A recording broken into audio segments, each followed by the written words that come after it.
When I turned 15, life fell apart. Father died after a long illness, and Mother said that it was impossible to stay in the city without him. She said this calmly, but her hands were constantly shaking. And so we ended up in a small village in the middle of the American woods, in the cabin of the grandmother, whom everyone in the county called Mrs. Hale. The village was quiet, as if stuck between decades. 10 houses, an old church, a shop that closed at 4 o'clock. The fields around seemed endless, and behind them immediately began the forest, dense, dark, the one that never ends. I thought this place would cure Mum, but now I understand. This is where it all started. Grandma greeted us warmly, but her eyes were constantly full of anxiety, as if she already knew something that we didn't. Just don't walk in the fields at night, she told me before going to bed. They don't like strangers. I smiled. I thought it was village superstition. But then, I did not hear what I heard later. The wind blew in the window, and in the depth of the field, something seemed to be walking. I decided it was a fox or a deer. It's normal in this wasteland, right? The next day I met the boys, Nate and Tommy. They were a year older and went to a local school. We sat on the old bridge and threw stones into the water. "By the way," said Tommy, "do you live in the Hales field now?" "Yes," I answered. They looked at each other. "The main thing is, don't go out at night," Nate said. "What kind of fashion is it to scare me?" The boys fell silent. "It's Irish," whispered Tommy. "Local something. Is it a beast? It would be good if the beast..." I laughed, thinking that they were just testing me, but they did not laugh. I didn't sleep all night. Somewhere from the field came a sound, low, drawn, like a moan. Not a scream. Don't roar. As if someone was calling. At one point, I just froze because I suddenly heard my name. Ain. I tore open the curtains, but the field was empty, only waves of grass in the dark. I told myself it was the winds. But I would never confuse my father's voice, even if it sounded from the other side of the world. On the 4th day, the grandmother finally told, "It's not perfume. They are not animals. Irka is something that lives between the field and the forest. It does not walk, but slides. Does not look, but knows how to see. It does not kill. It takes away. And what it took does not return." Taking it where? Where there is no light. There were old scratches on her hands. She said it was a cat, but I saw. Those tracks were longer than any cat's. A week later, Tommy disappeared. He went to his uncle's barn and did not return. The police searched everything, but found only his lantern at the edge of the field. The flashlight was on, although the battery in it had worn out a long time ago. The village was plunged into fear.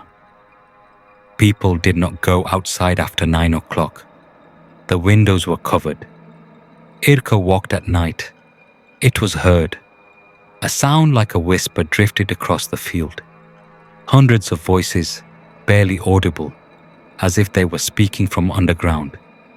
Mom held on at first, but every day her eyes became emptier. She also seemed to hear something at night. One evening she said, "Did you hear him calling me?" "Who?" "Your dad. He's over there in the field." He didn't go. He got lost. He is cold. And he asked me to come. I caught a cold. The field could sound like anyone. I couldn't stand it. In the night, when the wind was still and the field seemed to breathe under the moon, I took the lantern and went out. I was scared, but it was even scarier to see my mother slowly going crazy. I stood at the edge of the field and listened. The night was empty. I was already returning when I heard, "Anne, here." The voice was not his father's, but he definitely knew my name. The grass began to move, not from the wind, but as if something crawled under it. I ran without turning, but for a split second I managed to see. A long, human, but twisted shadow emerged from the grass. After that night, I told my mother not to go out, but she came out. I woke up to my grandmother's scream. Mother's slippers were lying on their porch. Nothing more. All night the field moaned as if someone big and hungry were turning the earth from the inside.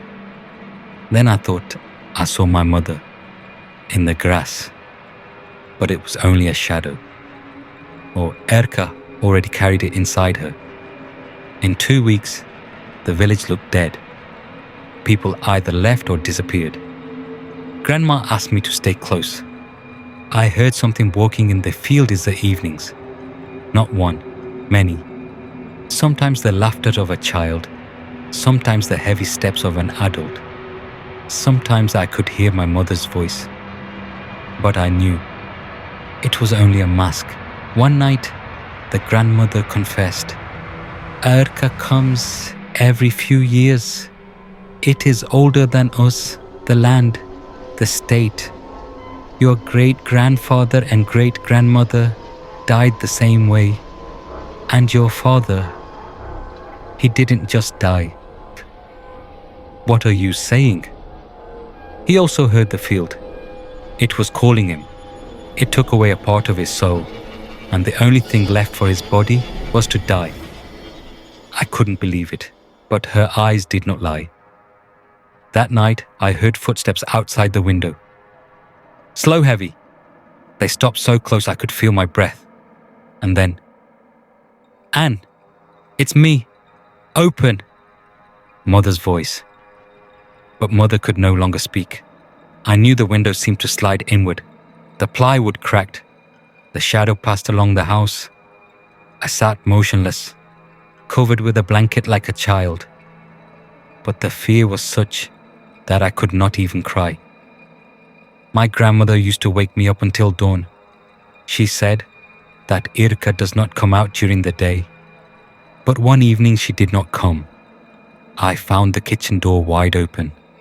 Her jacket was lying on the ground. The fresh air smelled of grass and something sweet, rotten. The field seemed to be waiting. The village was empty. The phones didn't work. The store is closed. During the day, I sat in the house and heard something walking in the field, even under the sun. Closer, even closer. I began to see silhouettes in the grass. They were human figures, but elongated, long, as if they had been stretched out. They moved in jerks, in a way that no other creature moves. I knew they were once human. Tommy, Mother, someone else. I write it down in my notebook. The lantern flickers. The field rustles louder than ever. They are almost at the door.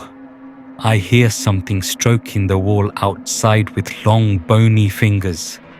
I hear my voice calling me from the side of the field. I hear my mother's laughter. I hear my grandmother's whisper. All this at the same time. Everything is Irish. I am sitting in the corner of the room. I have nowhere to run.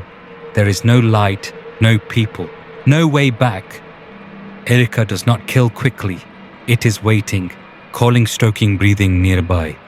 And now, just outside the door, I hear a knock slow, equal, like someone wants me to open. I know this is the last night, but I will not die. I'll just become part of the field. Yes, like everyone else.